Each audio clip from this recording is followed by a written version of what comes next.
Wow, happy December. There's so much going on this month, and I know it can be a sleepy time for real estate, but we have some interesting changes going on. And if you're thinking about buying or selling a house next year, this is definitely some information that you're going to want to pay attention to. Hello, my name is Emily Cressey. I'm a local real estate agent with Keller Williams Greater Seattle, and today I'm going to tell you what to prepare for in the Seattle market. Now, before we get in, I just want to introduce a little bit of terminology here so we're all on the same page. Inventory means how many houses are currently for sale. If we have a lot of houses for sale, that typically means buyers have an easier time finding something and sellers have to be a little bit more competitive with their pricing, and vice versa. If inventory is very low, sellers are on top and buyers have to fight for the scraps. Median home price means if we lay out all the prices of all the homes in the city and we cut it in half, we look at what is that middle priced home. And that gives us an idea of the average without skewing really high when Bill Gates sells his home or some of those Seattle football players, right? Days on market is how long we can expect to be selling and marketing your home before we find the right buyer. The longer the days on market, the harder it is to find a buyer for your home.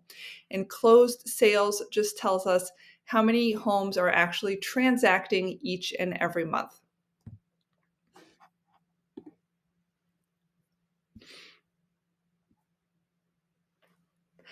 This chart of home inventory shows us what is available on the market. And as you can see, we typically start off the year pretty low. December and January are kind of the trough or the low point of selection of homes for sale. So if you're a buyer in the marketplace right now, you might find it a little bit disappointing. Maybe there aren't as many lovely homes to choose from as you would have expected. Not to fear. As we move into spring, we usually see that selection of homes go up. Now, if you're selling your home, this can also mean that you have more homes to compete with. It can be harder to stand out and be that one special property. And this year in November, which is when we just got our statistics for last month from the Northwest MLS, we have more homes for sale in Seattle than we did the previous year. That means buyers have a little bit more to choose from and sellers have to be on their toes presenting the house properly, pricing the house properly, all of that work that we help you with as your agent when you're preparing your home to sale so that it can really hit the market with a bang and find the right buyer, sell for the right price. Here we have a little chart showing the median home prices. Again, if you laid out all the prices and cut it in the middle, what are we looking at? This is just for homes and it's just for resale properties. So we're not looking at condos and we're not looking at new construction here. And similar with number of homes for sale, we usually see this at its lower point in December and January, just because a lot of people who choose to sell their property don't choose to bring it to market in these winter months. They choose to wait till spring. However, not everybody can get to choose. Sometimes there's an estate sale, there's a divorce, there's a move for a new job. You have to put your house on the market whenever it becomes available, right? So that's what the types of homes are that we have. And buyers who are out looking right now are extremely serious. They're ready to take action and make offers. So if you have a home for sale, don't let these statistics worry you overly much. We are still seeing homes sell very quickly if they're done right. And as you can see, the nice thing about this graph is that we're up from where we were last year, meaning in 2024, we are still building equity. Homes are selling for more than they did the prior year. Now, days on market. Here we see how long it takes to find that buyer for your home. This is how many days of tours, marketing, mailing, calling, finding buyers, getting them through the property, and finding that one who's going to come and write an offer that you accept. And amazingly, Seattle is such a great market. It takes about 2 weeks. Not bad. And in the heat of the market, it can go even faster. Now, last year, we were seeing only 9 days on market. Now we're a little bit slower, which could indicate less buyer demand, but it also could be driven by more homes for sale. Generally in the market, more sellers are bringing their properties to us this year than they did in 2023. So buyers have a little bit more to choose from. This is not a significant change, but it does indicate Again, buyers have a little bit more opportunity to be choosy. Sellers have to price right and present right. Closed sales tells us how many transactions are taking place. And this is up overall for 2024. 2023 was such a shock with the interest rate changes. Everybody had just refinanced into a low interest rate. We're starting to come out of that. We're starting to see that sellers, they got to move eventually. Things happen, life, new jobs, babies, divorces, all of these things. Eventually, sellers do have to bring their homes to market, even if they have a great interest rate and they're walking into a 6% interest rate instead of the other one that they used to have. So things are unlocking a little bit and more transactions are taking place. This is great that, again, things are just getting a little bit less gridlocked. There's a little bit more fluidity, which can make it easier, especially if you do own a home and you're looking to buy and sell. You have a little bit more flexibility here to be able to still sell quickly, but also have an easier time finding that next home to purchase. So let's look at the market indicators, kind of what are our key data and statistics that we look at. So price per square foot is up. $542 per square foot is the average in Seattle. New listings, 370 this month, which is not a ton. But again, this is not looking at condos. This is not looking at new construction. This is just houses, resale houses in the Seattle city limits. So it's an indicator. And as you watch these videos over time, you'll get to learn, are we doing better or worse than before? Now, percent of the list price that homes sold for has gone down a little bit. 98% instead of 100% or 101% like we've seen in previous years. This is in part because we have more homes for sale, in part because we're at a slower time of year, and sometimes people overprice their homes, and then those are the homes that are now selling in kind of the cooler months with less selection. Buyers are coming in and being willing to negotiate a little bit on that. So we still don't have very much inventory. If we stopped listing new homes, we'd sell out of what we have right now in less than 2 months, which indicates that it's still a pretty peppy seller's market, and sellers tend to have the advantage here in Seattle. And even at this time of year, that continues to be the case. More key figures to look at: interest rates, which have been big in the news lately. They had been going down in October, popped up again after the election, are getting a little bit better now at 6.3%. I think this is just a comfortable range, kind of in the mid sixes, that we're going to continue to see. Some people think that as the economy gets better, it's going to be harder for interest rates to come down. Typically, they work in the inverse. When the economy is poor, interest rates improve. They get better for us to stimulate the economy, meaning that they go down. When the economy is really strong, we see here unemployment is lower than average. That means the economy is stronger than average. That means they don't want to reduce interest rates too much, which could fuel inflation. We do have an increasing supply of homes, meaning a little bit of a softening market after that gridlock locked in effect, but I don't think we're going to see prices go down much. We have so much demand in the Seattle marketplace from buyers, so many people living here, renting, who would like to buy. They're going to soak up any homes that become significantly more affordable.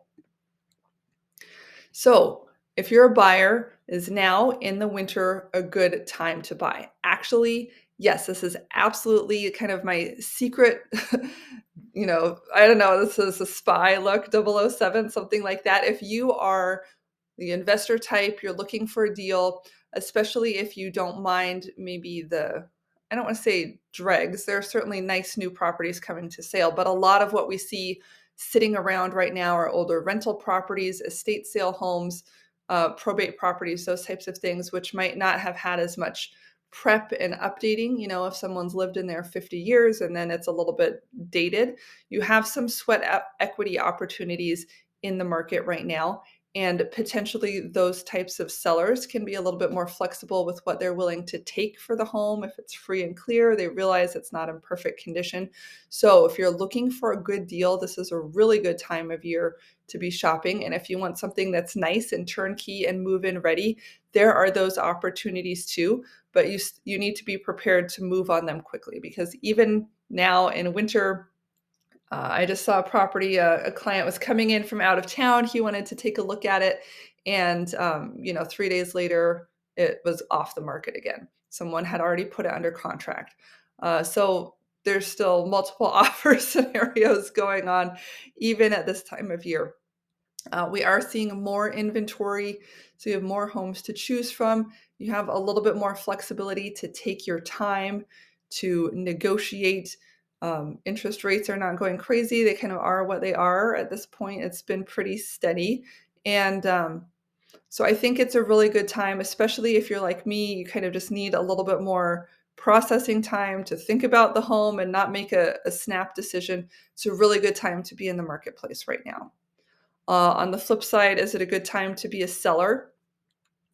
If you have a beautiful home in great condition that you want to get the highest price for, I would not necessarily recommend listing it in December or January. I would recommend looking toward spring and listing it in February. However, there are a couple of reasons that you might want to get started looking now. Number one is that if you need to buy and sell and you need to have kind of some time to put that together, maybe you need to negotiate with the seller for a home sale contingency contract. Maybe you need to find a home and buy it and have 45 days to close so you can get your other home sold. If you're trying to do something that's going to take you a little bit more time, even switching from investment property, doing a 1031 exchange, you have a little bit more of a calm market right now and a little bit more negotiating power right now. So if you need to do something that involves time or negotiation, this is a really good part of the year to be looking in. The median home price does not necessarily mean your home has gone down in value. It just means overall fewer really nice homes are coming to the market. So if you have a really nice home that you want to come to the market with, the buyers are motivated and there are not as many homes to be competing with yours. And if you're not ready to list now, but you're thinking about selling, this is the time of year to get your home ready. Don't put off all of the projects around the house thinking that you're going to wait until it's nice and warm out. If you start these things in April and your home is on the market in May or June, you will have missed the bulk of the big run up and kind of the spring pandemonium. Here in Seattle, the buyers start coming out the third week in January. It starts really early. And so get things done ahead of time. It always takes longer than you need. It's hard to get the contractors in there. And if you're not sure what to do and you want to list in spring, I'm happy to advise you. I actually have a room by room guide of what you should be doing and looking at in each room. I'm happy to give that to you. I'm happy to come and take a look at your place so we can make sure that you're getting the information that you need to be ready to go, hit the ground running in spring. So that is your December 2024 Seattle real estate market update. I am your realtor, Emily Cressey, here with Keller Williams Greater Seattle. And I'd love for you to either scan this code or reach out to me on my website, homeproassociates.com. You can private message me, you can call, text me, you can email me.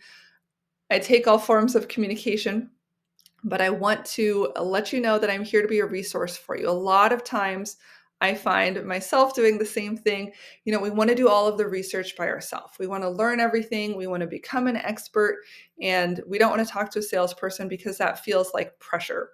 I am, I don't know if I would say the anti-salesperson, but I'm not here to pressure you. I am here to help you. I really believe in education. I really focus on empowering my clients to make their own decisions, and whether that means buying something now or waiting next year, renewing your lease for a while, whatever that is fine with me. I just want you to have the information that you need to help inform that decision. And that's why I do these videos, but I'm also here to help you, consult with you one-on-one, whether or not it means you buy a house this week or 5 years from now.